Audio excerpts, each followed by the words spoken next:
Princípio das coisas.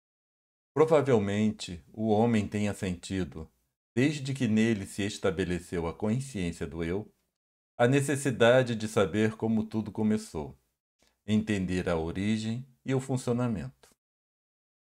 Na antiguidade, quando muito pouco se sabia e se poderia compreender, pois o conhecimento é um processo continuado, elaborado e aprimorado ao longo do tempo, surgiu o que é conhecido como o Velho Testamento, mais precisamente o livro Gênesis.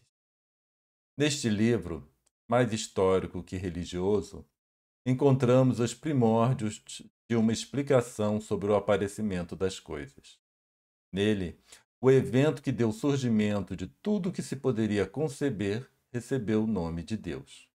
E o processo criativo foi descrito como sendo comandos verbais, tal como faça-se a luz.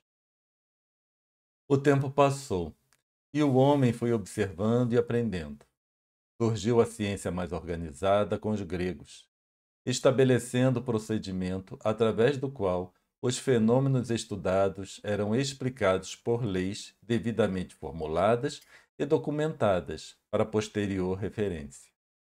Como é de se esperar, nem sempre as leis eram corretas ou precisas, necessitando de depuração posterior. Quando o final do século XIX se aproximava, o homem, em decorrência da pouca visão e do orgulho, acreditava ter descoberto tudo o que havia para ser desvendado.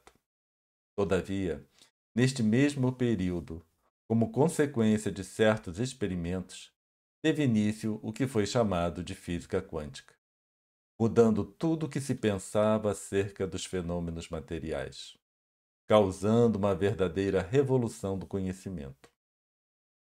Importa ressaltar que muitas das descobertas e observações da física quântica ainda são uma incógnita, mesmo para os cientistas da área. Cada vez mais, a ciência busca compreender o princípio das coisas, construindo equipamentos e procedimentos de complexidade crescente. Podemos citar, como exemplos, o telescópio Hubble, que orbita a Terra observando os eventos em grande escala na amplidão do espaço. E, por outro lado, o LHC, Large Hadron Collider, o maior acelerador de partículas já construído, observando os eventos em pequeníssima escala no microcosmo das partículas, visando reproduzir o que ocorreu nos momentos iniciais do surgimento do universo conhecido. Muito já foi conquistado, todavia, ainda resta uma grande distância a percorrer. Com o avanço do conhecimento, podemos afirmar com alguma segurança que a criação do universo, pelo menos este que é denominado de conhecido, não seguiu comandos verbais. Todavia, muitos ainda acreditam este processo diretamente a Deus. Sendo Deus a causa primária de todas as coisas, como apresentado na questão primeira de O Livro dos Espíritos, não podemos deixar de considerar que tudo existe por causa dele.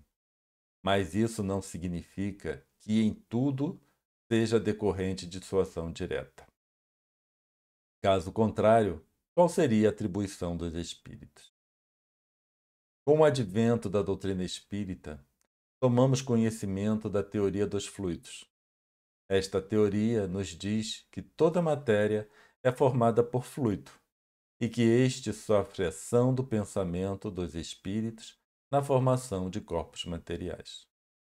Desta forma, podemos compreender que a formação do universo conhecido esteja atrelado ao trabalho mental de espíritos elevados sobre o fluido, como bem informa o espírito André Luiz no livro Evolução em Dois Mundos, no que denominou de cocriação em plano maior, estabelecendo, assim, a imanência de Deus na formação do nosso universo. O princípio das coisas, portanto, vai muito além do que nos cerca na imensidão do espaço. Contudo, cabe ao homem estudar o que lhe está ao alcance, para aprimorar seu entendimento e discernimento. Com isso, também, ocorrerá a evolução moral, que o possibilitará cada vez mais adentrar na obra da criação e, consequentemente, desvendar muitos dos mistérios que ainda nos são ocultos. Todavia, é preciso lembrar que o trabalho de compreensão cabe a todos, e não apenas aos cientistas, como bem alertou o Espírito de Verdade, e que consta no Evangelho segundo o Espiritismo. Espíritas, amai-vos, este o primeiro ensinamento. Instruí-vos, este o segundo. E ainda nos alerta sobre os equívocos que foram inseridos como sendo parte da doutrina de Jesus, ao dizer: no cristianismo encontram-se todas as verdades. São de origem humana os erros que nele se enraizaram.